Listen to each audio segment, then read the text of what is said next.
era teknologi informasi yang serba cepat ini, kemajuan teknologi telah mempengaruhi berbagai aspek kehidupan kita, termasuk cara kita bepergian.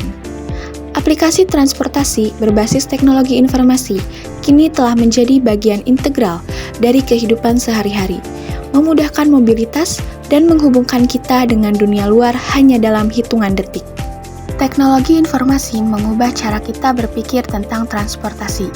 Dulu, menunggu taksi atau kendaraan umum seringkali membutuhkan waktu dan tenaga lebih.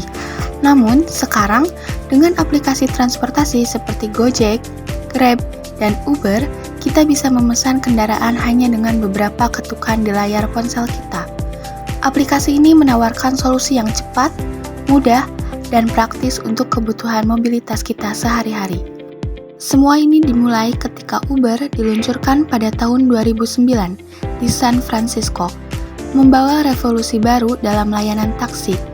Uber memperkenalkan konsep baru di mana siapapun dengan kendaraan pribadi bisa menjadi pengemudi, menawarkan layanan yang lebih fleksibel dan seringkali lebih murah dibandingkan taksi konvensional. Model ini dengan cepat diadaptasi oleh perusahaan lain, termasuk Grab yang berbasis di Asia Tenggara dan Gojek di Indonesia. Aplikasi transportasi membawa banyak manfaat nyata bagi pengguna. Pertama, kemudahan akses. Kapanpun dan dimanapun kita berada, kita bisa memesan transportasi hanya dengan ponsel kita. Kedua, aplikasi ini menawarkan efisiensi waktu, dengan estimasi waktu kedatangan yang real-time dan pengurangan waktu menunggu kendaraan. Selain itu, fleksibilitas adalah kunci. Dari pilihan untuk memilih kendaraan, apakah motor atau mobil, hingga layanan tambahan seperti pengantaran makanan atau pengiriman barang. Semuanya bisa dilakukan dalam satu aplikasi. Ini memberikan kenyamanan yang tak tertandingi dalam kehidupan kita sehari-hari. Dan tentu saja, melalui fitur-fitur seperti pelacakan GPS dan sistem rating, pengguna merasa lebih aman dan nyaman saat menggunakan layanan ini. Aplikasi transportasi juga membawa dampak positif bagi masyarakat.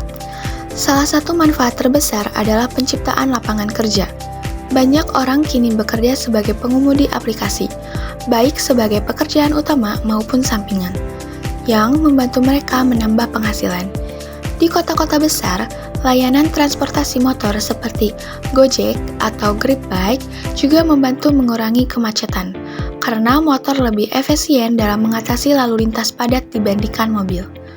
Lebih dari sekedar transportasi, aplikasi seperti Gojek telah berkembang menjadi platform super yang menyediakan layanan yang terintegrasi, dari pengiriman makanan melalui GoFood hingga pembayaran digital menggunakan GoPay.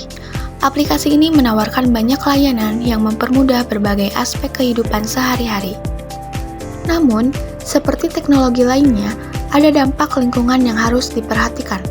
Di satu sisi, semakin banyak kendaraan pribadi yang digunakan untuk transportasi dapat meningkatkan emisi karbon dan memperburuk polusi udara. Tetapi di sisi lain, fitur carpooling atau berbagai tumpangan seperti yang ditawarkan oleh GrabShare dan Uberpool membantu mengurangi jumlah kendaraan di jalan, yang pada akhirnya bisa menekan dampak negatif terhadap lingkungan. Tidak dapat dipungkiri, aplikasi transportasi juga menghadapi tantangan. Salah satunya adalah ketidakpastian pendapatan bagi pengemudi. Sebagai pekerja gig ekonomi, penghasilan mereka seringkali bergantung pada jumlah perjalanan yang dilakukan, sehingga tidak selalu stabil. Selain itu, ada juga dampak pada industri transportasi konvensional, di mana taksi tradisional mengalami penurunan tajam dalam permintaan.